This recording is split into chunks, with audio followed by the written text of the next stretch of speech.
नमस्कार, आप देख रहे हैं न्यूज प्लस 21। मैं हूं आपके साथ ललिता चक्रधारी। रूस और यूक्रेन के बीच युद्ध छिड़ गया है। यूक्रेन में तबाही मची हुई है। रूस यूक्रेन की राजधानी कीव को घेरने की प्लानिंग बना चुका है। वहीं दूसरी तरफ यूक्रेन के राष्ट्रपति जेलेंस्की बेबस नजर आ रहे हैं। यूएस के राष्ट्रपति बाइडेन ने भी हाथ खड़े कर दिए हैं। इस पर जेलेंस्की ने कहा कि रूस से लड़ाई में उनको अकेला छोड़ दिया गया है।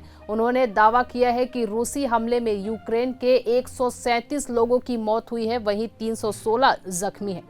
यूक्रेन रूस के खिलाफ जंग लड़ने के लिए सेना को एकजुट भी कर रहा है। वहीं गुरुवार को रूसी राष्ट्रपति व्लादिमीर पुतिन ने भारत के प्रधानमंत्री से बात की है। जानकारी के अनुसार रूसी राष्ट्रपति व्लादिमीर पुतिन ने यूक्रेन के संबंध में हाल के घटना के बारे में पीएम मोदी को जानकारी दी है। पीएम मोदी ने अपने लंबे समय से चले आ रहे विश्वास को दोहराया है कि रूस और नाटो के बीच मतभेद केवल ईमानदार बातचीत से ही सुलझाए जा सकते हैं।